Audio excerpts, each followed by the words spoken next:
Hi, I'm Rick Rizzo, and this is Sky Dogs. In this episode, we're going to do something just a little bit different. This is more of a podcast. Last time I was down at the Pima Air and Space Museum, I had the opportunity to sit down and interview Mr. Scott Mashard, who is the CEO of the museum. You're going to learn a lot about the museum's history, what it's doing now, and where it's going. This year, it's its 50th anniversary. It has 400 plus aircraft, and it's growing. So sit back, enjoy this interview, and as always, come on along. Well, thank you for letting Sky Dogs come down here and shoot at your amazing museum. Well, we're happy to have you. More the merrier. Thank you. Could you give me a little bit of your background and how did you wind up here? Wow. Boy, I don't have an elevator answer for that one. It's like a lot of things, it's a conglomeration of luck, circumstances, serendipity, and opportunity, right? I'm born and raised in Western Canada, up in Calgary, and I've been down here at the museum now, 24 years, right? So it's, and I mean, truthfully, when I moved down here, I didn't expect that I would be here 24 years later, but here I am, and I've kind of loved every minute of it and grown with what we've done here, and it's, it's been a fascinating and challenging career so far, and no end in sight. What is your fascination and love for aviation? I mean, this museum is one of a kind in the world. Yeah, well, so I'm going to have to invoke some testimony from other people, because I don't really remember when my fascination with aviation started, but my dad sure did, and he would tell people that it started when I was very, very young. I'd just probably been walking for maybe 6-8 months, and we were out visiting relatives in Vancouver, in Richmond, and we were out at the park, and it was underneath the departure for Vancouver Airport. He says about the time Air Canada was first getting the 747 fleet into service, he said he heard this. I was out playing in the field, and they heard this rumble of the airplane. He said, and I froze. And he said, I pivoted over and looked at that airplane, and I watched it, and it took off right overhead. And he said, rocked way back, and I just fell over flat on my back, right? And he said, from that day forward, every other word out of my mouth for years, like airplane, airplane, airplane, right? So we were. And then, one of my uncles on my mom's side had been a fighter pilot in the Royal Canadian Air Force in the 50s and 60s, and he spent his career flying for United Airlines and retired as a 747 captain about 20 years ago, and he's since passed. But other, family members had become pilots. Unfortunately, my eyeballs and my brain were never good enough to, cut the mustard on that for a career. So I've managed to carve out something that's probably the next best thing, right?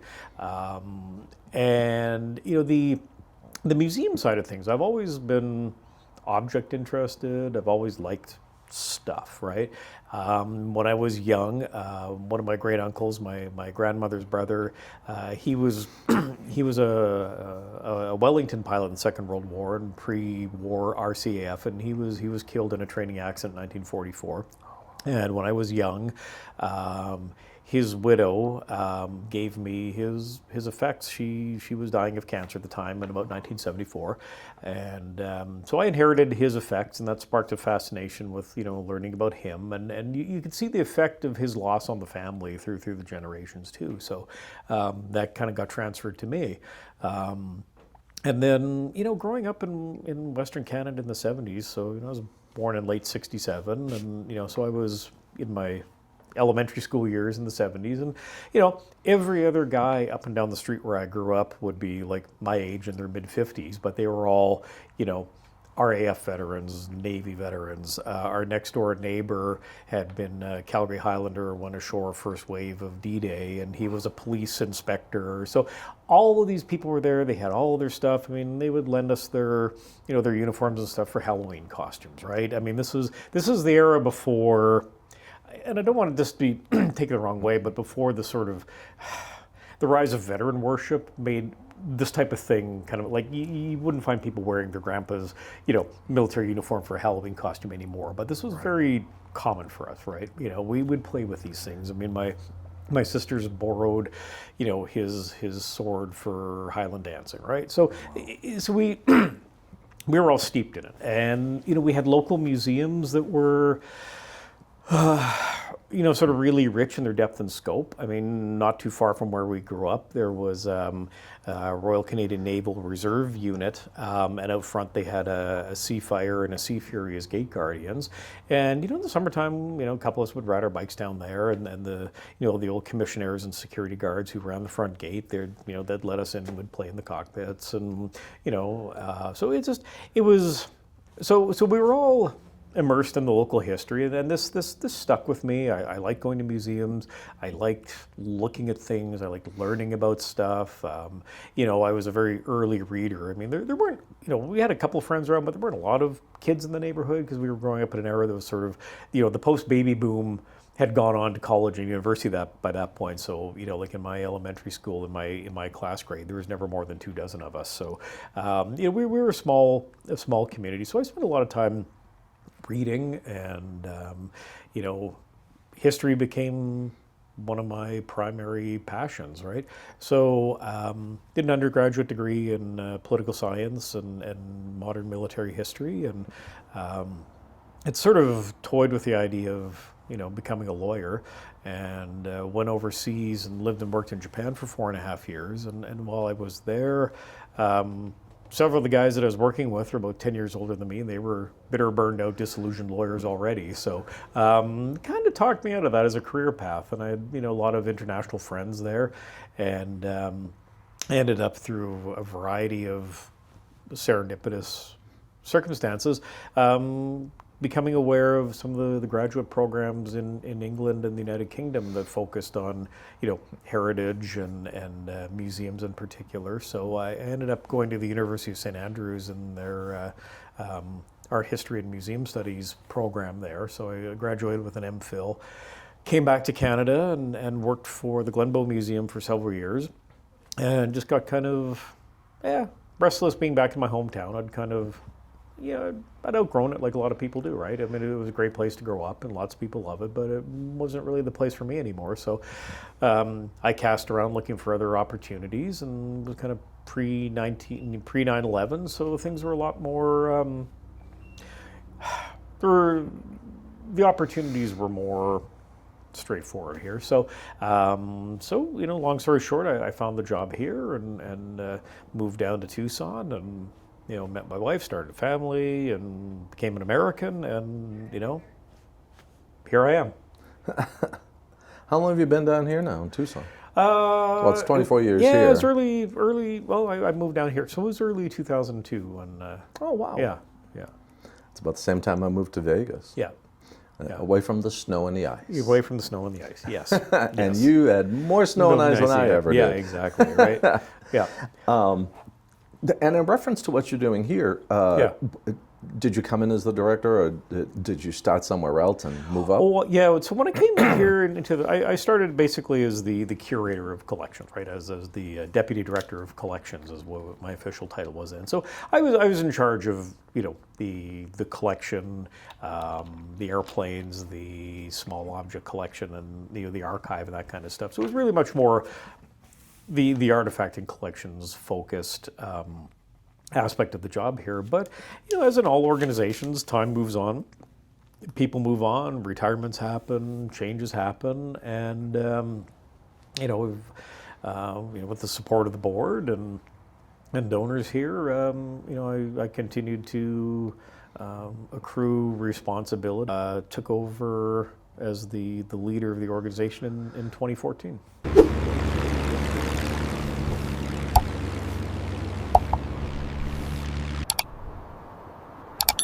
I could think of that I've been to that compares to you is the Air and Space Museum in Washington. Yep. I think you may even have aircraft they don't.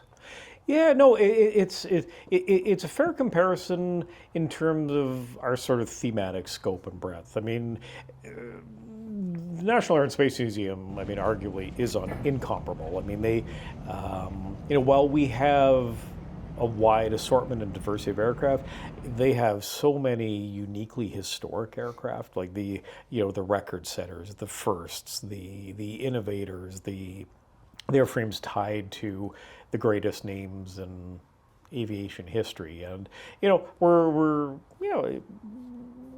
proud to be in that club, but we're not quite at their stature, right? So, but what we are, as you point out, we are one of the world's largest and most diverse aerospace technology museums, right? So, and that is what we are, and that was our sort of our foundational intellectual mandate, right? So we did, so there's a lot of confusion too that we're somehow a military museum or a federal museum, or, so a lot of people, a lot of people project their interests onto us, right? We obviously have a strong representation of military aviation, but, that's really as much a function of the evolution of aerospace in the 20th and 21st centuries, right? The militaries of all nations across the world have been the economic, intellectual, and engineering engines of aerospace advancement. Without the First World War, I don't think aviation would have become more than a novelty for a very, very long time. The utility of aviation has been born of and advanced by conflict, right? So, and that's where we are, whether we like it or not, right? So, in that respect, we are heavily indebted, to the U.S. Air Force and the Department of Defense for our existence. And that is a function of the Tucson community, right? So let's jump in the Wayback Machine here. So post World War II, there was a huge surplus of aircraft left over from the conflict. The vast majority of them were either worn out or obsolete. So a lot of them were, they were scrapped on site in the theater. Aircraft were brought back over here and scrapped. Everybody, I think, following your channel is familiar with the post-war scrapping operations in Arizona, principally at Kingman, B-17s and B-24s. Down in Tucson, though, the decision was made to make this sort of an operational reservoir. So the aircraft that were brought here were really intended for temporary storage or reuse, resale. They were good enough, they were new enough, they were contemporary enough that it wasn't prudent to just wholesale scrap them, right? So it started off as an aerospace maintenance and technical unit here in 1945, and then evolved into, a materials and aerospace disposition center. And the reason this location in Tucson was selected, it's the climate number as part of it, but the real big determining factor was a large existing airfield, cheap available federal land, BLM land, a small community with good access to a rail network, and it was remote, right? So it wasn't on the beaten path, but it was in an area where the weather is relatively stable. There's no tornadoes, there's no earthquakes, but the magic was the ground that we're on. So the ground in Tucson, for those who've never been here, for 98% of the time, it's as hard as concrete, right? If you're a gardener here and you want to plant a tree, you have a jackhammer, right? But when the ground is wet, it has the texture and tactile of cookie dough, right? You're going to sink into it, right? But it's a high calcium, high clay, sandy soil, right? So what that means, if you're trying to park and store aircraft, well, you've got a benign climate, you have low humidity, so you don't get the same aggressive corrosion that you get in the coastal area. We don't have rain, you don't have ground softening up. So when the ground here is, so you can park the airplanes wherever you want them to, and they're secured by a ground anchor. It's about a 3.5 foot long screw anchor, it goes in. So what you don't have to do is you don't have to plant expensive concrete or asphalt or tie downs, right? Because every aircraft has a different tie-down requirement, right? So what this means is you can plan, okay, so in this part of the desert, we're going to put 100 B-29s over here. You put the anchor in the ground, you tie them down. When you want to move them, you pick them up and you go. So there's no sort of expensive secondary logistics to parking and preserving your airplanes, right? So throughout the 1950s, it was a very sort of dynamic, Wild West time for aerospace innovation, especially in the military, right?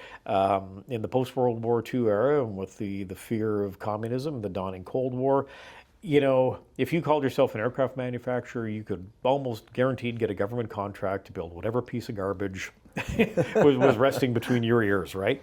And they weren't all garbage. I mean, I'm being a little bit facetious, but the opportunities for government contracts and a lot, and with the new jet age, I mean, there was a lot of, learning on the fly, right? Living experiment, there wasn't the long-term, deep analytical engineering development process that we see now, where it can take 20 years to get, a new airframe into full service, right? Some of these things were going from, the napkin to the production line to testing in months, So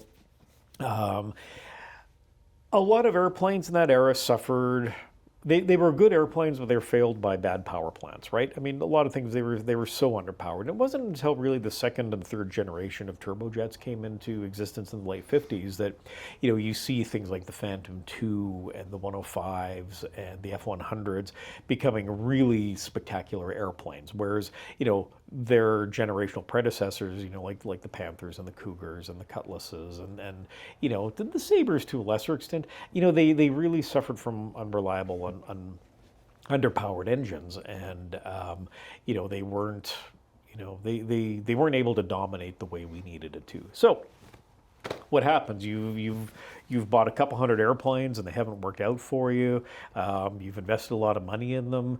So what do? Rather than sort of impulsively scrap them, well, you park them and say, well, maybe there's a use for them. Some of them go for guard use, some of them go for testing, some of them become drones, some of them become foreign military sales, some of them go into parallel civil service, as with National Guard units, Civil Air Patrol, Coast Guard, right? So they needed a place to consolidate aircraft, to evaluate them, and be making them available. So in that time frame, all of these aircraft were piling up here, and certainly there was, a lot of them that it was determined that they weren't worth hanging on to for any reason, right? So they needed to be recycled.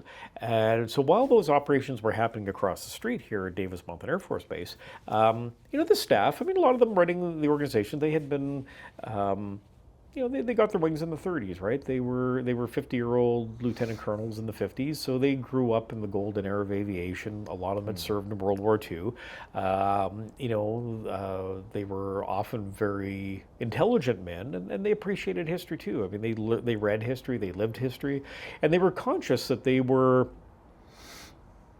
the gatekeepers of historic artifacts at the end of the rope, right? So, the program managers, the accountants, and the lawyers just see these things as depreciating assets, and there's a residual value in scrapping and recovering the materials to go into the next generation.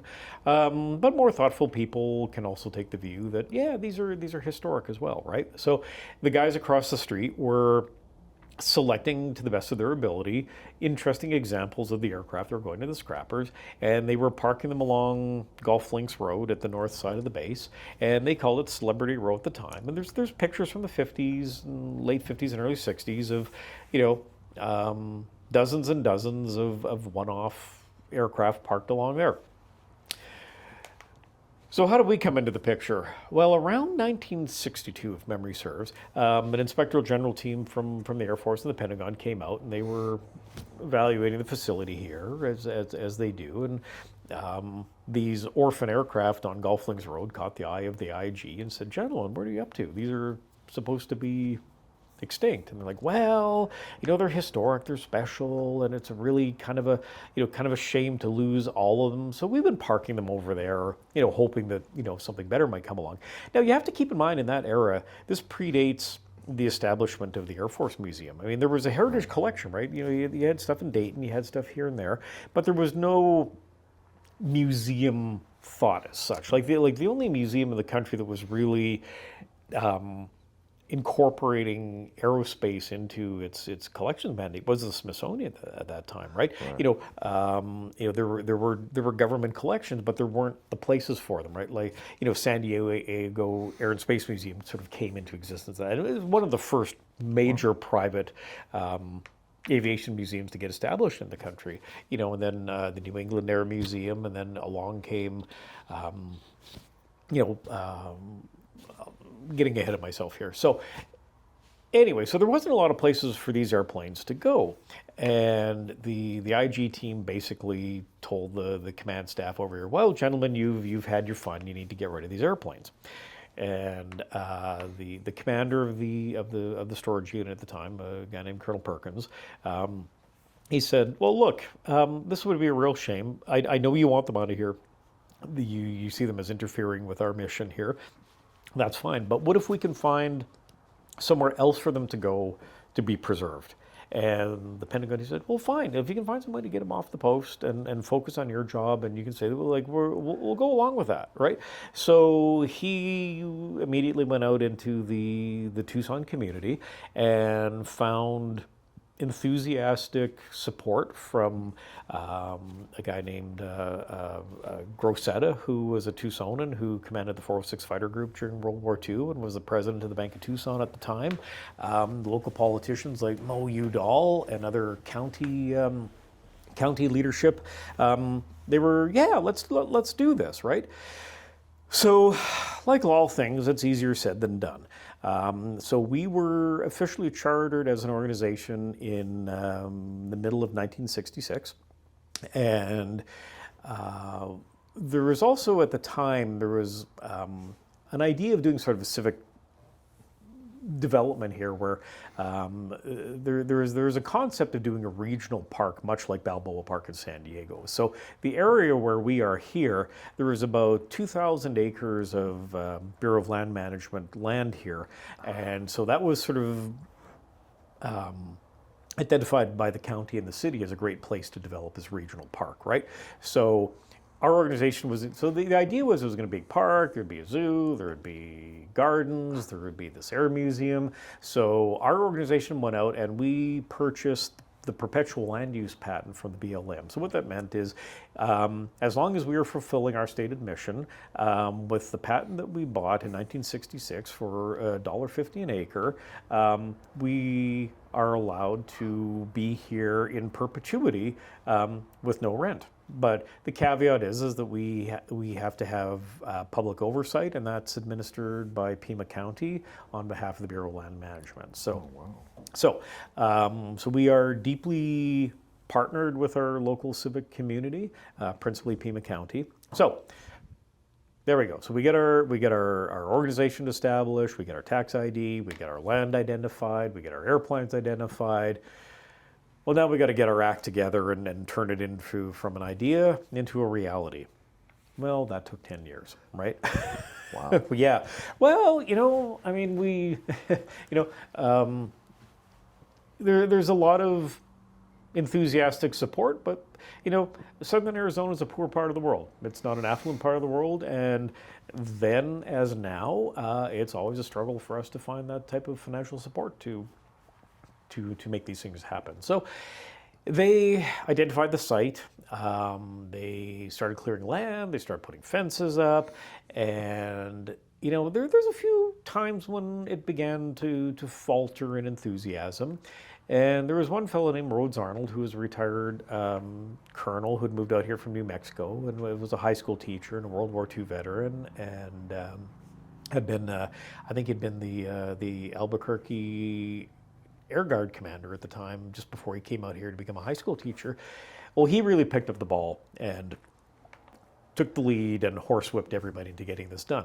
And about the time in the early 70s, the Air Force Museum had become a thing. Pensacola, the National Museum of Naval Aviation, had become a thing. The plans had been hatched for the new facilities, the National Air and Space Museum on the Mall, with a target of opening for the bicentennial in 1976. So Rhodes decided to make that his target too. We were going to act together and get open for business in time for the bicentennial in 1976. So that was the goal, and actually having a goal and a mission energized everybody. So they got the airplanes moved over here from the base. They got fences put up. They got land cleared. And on May 8th, 1976, we're coming up on our 50th anniversary, they were able to open for business with an Airstream trailer to sell tickets from and 48 airplanes on display. So that's where we began. And it's been a steady upward climb ever since. Now, it wasn't an easy thing. We got open for business, and they struggled to get visitation because it was kind of a local audience, and tourism then isn't what it is now. It was people didn't fly for every school break. The highways, people did highway trips, and tourism in Southern Arizona and Tucson in particular was really undertaking its maturation then too. You had the Desert Museum, you had the old Tucson studios, you had the ranches around here, and we had a lot of sort of old Hollywood. We're sort of like a Palm Springs light for a lot of Hollywood. So there were people who were coming in here and spending their time, but Tucson was kind of a place. It's kind of an Arizona expression where money goes to Phoenix to be seen, and it comes to Tucson to hide, right? So it's, I like that. yeah. So it was close for a few years, but they struggled. They got money together, and they opened our first building in 1981. Wow. And one thing that really did help us and was a great boon for us was about that time Fly Past magazine in the UK was getting established, and they featured us in I think their very first issue, right? So that sort of simpatico, launched a wave of aviation interest and enthusiasm, and by that time we'd added more airplanes, and people were the World War II generation was fully retiring. And we were fortunate that one of our flagship airplanes that we had acquired before we even had a museum to go to was our B-24J that we had gotten as a gift of the government of India and flown here in 1968. So. So there was a lot of, and it was a rare airplane then, right? So there was a lot of focus and enthusiasm from the veteran groups to support the preservation of the B-24. So it was a very seat of the pants, a lot of enthusiasm, a lot of hard work, a lot of nickels and dime effort to get us where we were. And, that was really the case until about 20 years ago when we sort of tipped our balance and became, that's when the organization really sort of started to become more professional, right? I mean, everybody learns and grows, and there's a time when you're seat of the pants, but then, if you're going to become something different, you need to professionalize, you need to grow, you need to mature, and you need to be more focused on what your long-term goals were. And that's really what happened with our organization, right? So I came on board, roughly in that era, and with the board's support and some key donor support and county support, we've been able to transform ourselves. And we also have benefited tremendously from our proximity to the Air Force Base and to what's now called AMARG, the Aerospace Maintenance and Regeneration Group. We've got a towpath, we've got a road, we've got a gate. So when loan items become available, if they're coming out of AMARC, well, we tow them across the street, right? So things with big wings. Now, look, we'll talk about that in a little bit about how we get other airplanes, but one of our principal beneficiaries has been the ability to just move things across the street, right? And we're across the road from where the greatest concentration of U.S. military aircraft is, right? So, you're right across from Davis Monthan. Yes. For people that don't know. Yeah. So generally speaking, part of our focus here, and I think part of our success is we've made a great effort to be as broadly encompassing for everybody who's got an interest in aviation, whether it's commercial, experimental, light civil, home built, military, airliners, right? I mean, if it flies, it fits, right? Like we're a big tent, and we talked about before about what got me interested in aviation. Well, I was a toddler, right? And if you think about it, most people's lifelong passions and interests usually get seeded when they're a kid, right? Say before they're 10 years old, right? Like we all divert into other hobbies and whatnot, but the things you always come back to that really kind of get you are early childhood interests that you've formated. And sometimes it's just in your nature, sometimes it's exposure. So, we are very enthusiastic and committed about, an all ages experience and all backgrounds experience, right? So as part of our payback to the community for its support, we bring in about 30,000 school kids and community groups a year for free. They participate in our education programs here. We offer discounts to Pima County residents and veterans. But at the end of the day, this is America, right? Nobody helps us pay our bills, and everything we do here is self-funding. We don't get any public money to support what we're doing, right? So everything you see here is paid for by revenue that we've earned, whether it's ticket prices, gift store, souvenirs, donations, memberships, food, events. So it's we're as quintessentially American as they come. We are an entrepreneurial small business, right? And we benefit from our tax-free status, but that's not a business plan, right? Yeah. Right. Non-profit is a tax status, not a business plan, right? So, we need to have money to pay our electrical bill, right? We need to pay our staff. We need to keep compliant with fire safety regulations and all these type of things, right? And these are all invisible things that contribute to the experience that people have here, right? So, I've seen a real shift, in the time I've been here of how people travel and behave. Like when I first started here, there was a lot of guys that looked like you and me, just coming here to genuflect and worship airplanes. And we've made an effort to broaden our scope. And now it's not uncommon to see multi-generations of people coming in, right? From 6 years old to 80 in the same group. We've got local moms groups that are members that come out and walk in their strollers out here because we've got a wide open area, and there's, so we make it fun for people. Like, look, we have commemorative exhibits and we pay homage to people in the past, but we're not, we're not a religious site, right? We're a place where people come to enjoy and learn and take away what they want from it, right? You can take as little or as much as you want here, right? So, from that standpoint, it's important to us to make sure people are able to engage in the way they want to and enjoy their visits.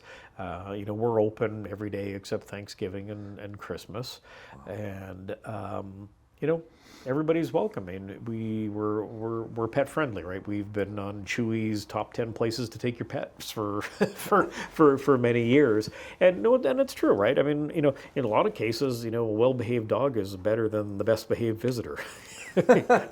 Dog's not complaining about the heat or or how much it costs, so we have rescue group events out here, and people bring their pets. Staff bring their dogs to work when from periodically. And it's not just limited to dogs. I mean, any well-behaved leash pet's welcome here. I mean, we've had horses, we had a llama, we've had some pot-bellied pigs, we've had donkeys. I mean, it's not commonplace, but we've had. People. It was years ago. We had a woman who was traveling across country on a horse show with her horse in the back, and she wanted to visit because she was an Air Force veteran, and one of the airplanes that she had crewed on was here, and she wanted to see it, and she's the one that sort of said, well, so your pet policy doesn't define pets, and we're like, well, what do you got? She says, well, I've got a horse, and she says, well, as long as you pick up after it. She laughs and says, no problem. She says, yeah, well, if he's on a leash, you're welcome to bring him in. So, and it was June, so it was warm. And so, so she brought her horse in and wandered around for a while and checked out her airplane and loaded up and went. So, You are very pet friendly. I love that walking around here and shooting and seeing folks with their dogs. Yeah. I'm a dog person. The logo for my channel Yeah. is my buddy Jack, who I lost, so this is an homage to Jack. Sure. And it means a lot to me. Yeah. So being able to bring one of my fur babies with me is so important. Well, it's dangerous too. Like, we get people who travel from out of the region and don't always understand how brutal the conditions can be here. Like, your car can warm up in a hurry, right? And so we don't want people choosing not to come because they have nowhere for the pet to go, but we also don't want people putting their pets in danger either. So yeah, I mean. That's wonderful. There's no extra charge, right? I love that. Just pick up after their little deposits. Exactly. Yeah. That is fantastic. Now, the big question. Yes. What's the future hold for the Pima Air and Space Museum? The future for the Pima and Space Museum. Well, every year we kind of expect to see the collections growth slow down, but that's yet to happen, right? So, while I don't really have anything major on the horizon, that doesn't mean by the time I wake up tomorrow there won't be, but we are expecting the delivery of a Navy C2 Greyhound in the new year, and probably a Hawkeye a little bit later in the season. And we've always got an eye out for for things that maybe to purchase or to take as donations. But we need to lean into some infrastructure. I mean, it's been 10 years since we built our last display hangar, so we're looking at ramping up to see what we can do to build another building and get another 20 or 30 airplanes inside, and that lets us put out the supplementary exhibits, the uniforms, the equipment, the small stuff that we can't leave outside. You've probably seen earlier this year, we opened our sister expansion, the Tucson Military Vehicle Museum, just across the parking lot here, which is, the clues in the title. It's a military vehicle museum. So much like the air side of things, it's all airs, all nations, all types, but it's limited to military vehicles.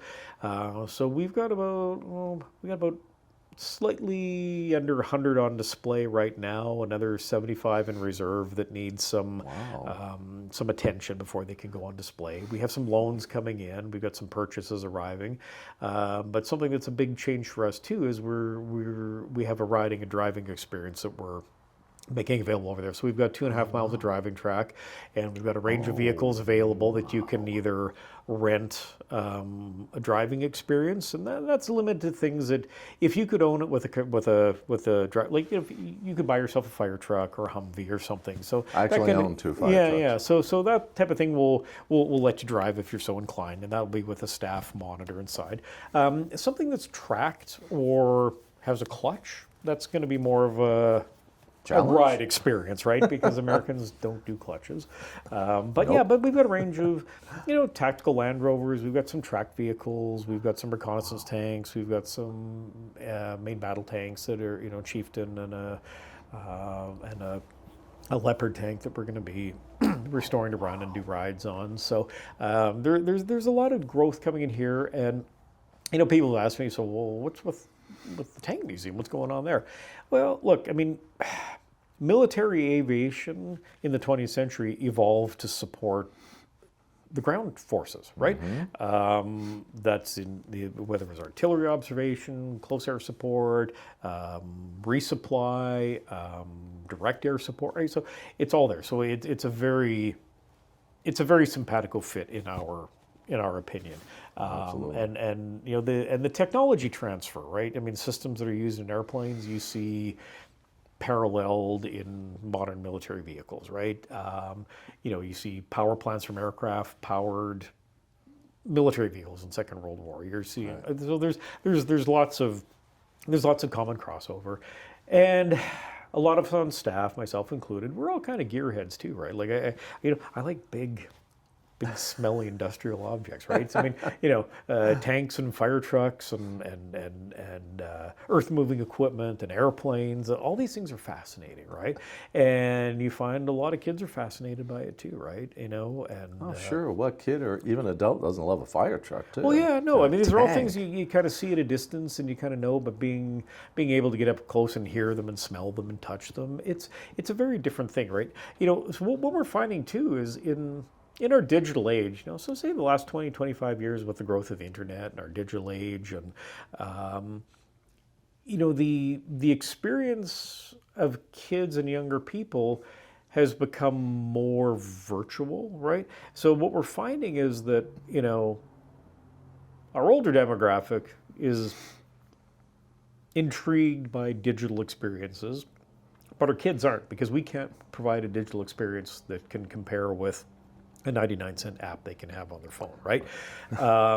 But what they are fascinated by is a tactile experience, right? Like they're not as exposed to how heavy something is or how it feels or how it smells in the same way, right? So you get a lot of kids come out and they're fascinated that the airplanes smell, that they're greasy, that the tires are hard, that you knock on the metal and like it's just you can see sort of this like epiphany moment, right? So we've the way our culture has changed is creating different novel experiences for younger people. I mean, things that we take for granted, right? Every generation has its own popular culture, its own enthusiasms. I mean, the things that, we would relate to from a pop culture standpoint, an average 18-year-old wouldn't have a clue what we're talking about any more than I would have a clear idea of who's got the #1 song in the country right now, right? So, So we're a multi-dimensional organization. We've got the Tank Museum, but for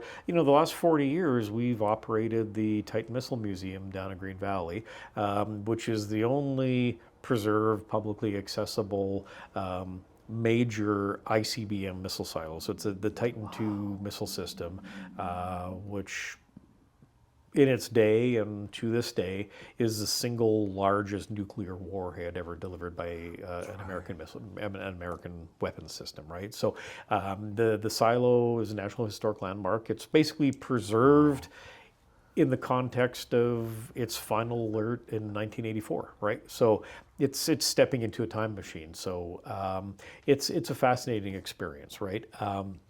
We are getting into, I mean, look, technically speaking, what the Cold War came to an end in 1991, right? So that's 34 years ago, right? So people, I mean, it's we grew up with that sort of sense of menace and the threat and being 3 minutes to midnight all the time, meant something to us at the time when you had, NATO and the Warsaw Pact and saber rattling and nuclear. I mean,